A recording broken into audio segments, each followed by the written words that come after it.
Sir बड़ी चर्चा पूरे देश भर में हो रही है नतीजों को लेकर और अब पूरे देश में चर्चा ये है कि नीट के नतीजों के अंदर बड़ा स्कैम हुआ है। इसको किस तरीके से आप देख रहे हैं और एनटीए संस्था को आप किस तरीके से देख रहे देखिए सुशील जी, एनटीए जो है वो पूरे के पूरे नीट के रिजल्ट को डाइवर्सिफाई करने का काम कर रही है। मैं आपको सच बता रहा हूं, जैसे हमारे देश को चलाने के लिए, डेमोक्रेसी के लिए 4 स्तंभ है, वैसे ही नीट का पेपर भी 4 लेवल पर लीक हुआ है। पहला फिजिकल फॉर्मेट में, यूपी में, पटना में, झारखंड में पुलिस ने कई लोगों को गिरफ्तार किया है, वहां पे जले हुए पेपर मिले।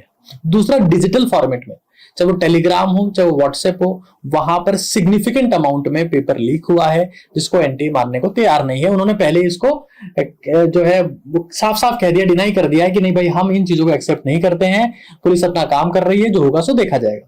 थर्ड चीज, कुछ ऐसे स्कैमर्स हैं, कुछ ऐसे दलाल हैं जो ये कहते हैं कि आपको नीट एग्जाम में जाना है और अपनी ओएमआर को खाली छोड़ देना है, हम एनटीए के ऑफिस में भर देंगे। वहां एनटीए के कुछ बाबू, उनके सोना है, बाबू सोना का रिश्ता चल रहा है। चाहिए देश में, मतलब मैं सच बता रहा हूं, मोदी जी कह रहे थे कि हम लोग कुछ लोगों को स्वास्थ्य बीमा दे रहे हैं, बढ़ा दे रहे हैं, अमाउंट ज्यादा दे रहे हैं, लेकिन जिस देश का पूरा एजुकेशन सिस्टम ही बीमा मांग रहा हो, वहां पर स्वास्थ्य बीमा देने का भी कोई फायदा नहीं होगा।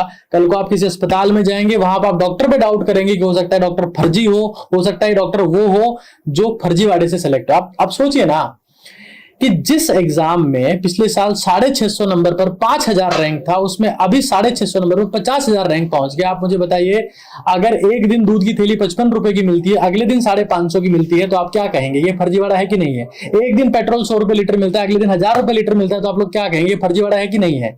किसी भी चीज में अगर 10x इन्फ्लेमेशन हो जा रहा है, 10 गुना हो जा रहा है, तो फर्जीवाड़ा है कि नहीं है? चौथी बात, ये 3 बातें हुई, चौथी बात, उसके बाद में एनटीए, ये हमारे जितने भी लेवल पर लोगों को जागरूक किया, उनको बताया, समझाया, एनटीए ने अपने 5 पॉइंट का एक जवाब दिया। उसमें सेकंड पॉइंट बहुत इंपॉर्टेंट है। वो कहती है कि हमने अप्रोक्सीमेशन किया, क्योंकि ऐसा देखा गया कुछ बच्चों के 718 नंबर है, 719 नंबर है, किसी बच्चे के 600 नंबर थे, ओएमआर को चेक करने पर वहां आ जा रहे हैं 720, क्योंकि 6 बच्चे ऐसे हैं जिनके 720 में 720 नहीं है, एनटी के अप्रोक्सीमेशन के बाद में हुए।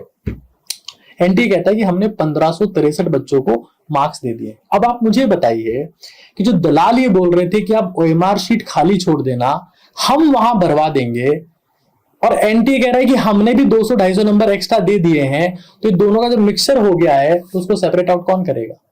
मतलब पहले एग्जाम दे तक फोटो की मिक्सिंग, उसके बाद में दलाल और एनटीए की मिक्सिंग, उसके बाद में देश के पूरे सिस्टम की मिक्सिंग। कोई कुछ करने वाला नहीं। आज तो प्रेस ब्यूरो की प्रेस कॉन्फ्रेंस थी, उसमें मुझे सिर्फ एक बात सुनाई थी कि चाय जो है उसको चौथे फ्लोर पर रखा गया है। मतलब टी नीट था, वो नीट के बारे में कोई चर्चा करने वहां पर आया नहीं था, वो टाइम पास करके चले गए।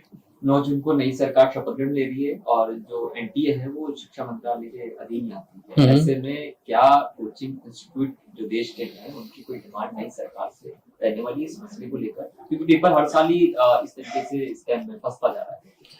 देखिए, हम अक्सर सुनते रहे हैं, हर साल ये सुनते हैं कि अब कोचिंग संस्थानों पर लगाम कसेगी सरकार। हम तो हेडलाइन में यही सुने हैं आज तक, या फिर ये सुने कि सरकार ने कहा है कि अभिभावक बच्चों से अनावश्यक उम्मीदें ना रखें। भाई, नीट के रिजल्ट आने के बाद में इनफाइनेट, मैं कहूंगा नंबर डिफाइन ही नहीं है। कुछ चीजें रिपोर्ट हुई, कुछ चीजें रिपोर्ट नहीं हुई है। इतने सुसाइड हुए हैं। अब वो सरकार कहां है जो ये ज्ञान देती है कि पेरेंट्स ध्यान रखें, जो ज्ञान देती है कोचिंग वाले ध्यान रखें, जो समझाती है कि टीचर्स को समझाना चाहिए, जो समझाती है कि फन क्लासेस रखनी चाहिए, उस सरकार कहां है? मेरी समझ के बाहर है। मतलब आप ये देखिए, जिस देश में युवाओं का देश है भारत, और एग्जाम की तैयारी करते करते बाल सफेद हो जा रहे हैं। कोट सफेद चाहिए, बाल सफेद हो गए। पेरेंट्स उनको देखना चाहते हैं कि हमारा बच्चा स्टेथोस्कोप पहन के आएगा, उनकी आंखें सफेद हो गई है, सफेद कोट में देखने की चाह में मोतियाबिंद हो गया उन्हें। सर, 8x10 के कमरे में, जिसके बाद जेल लिखा नहीं होता है, लेकिन बिना सजा के 4 से 5 साल वो इंसान गुजारता है इस उम्मीद में कि एक दिन डॉक्टर बन जाएगा। और सरकार, क्योंकि आप देखिए, सुसाइड एक छोटा मोटा स्टेप नहीं होता है, ये तो टिप ऑफ आइसबर्ग है जो आपको दिख गया है। स्ट्रेस में, एंजाइटी में, पैनिक अटैक्स में, ओसीडी में, ऑब्सेसिव कंपल्सिव डिसऑर्डर, इनफाइनेट बच्चे गए। 25 लाख बच्चे जो है इस एग्जाम में अपीयर हुए हैं, और आपने रिजल्ट का सत्यानाश किया है।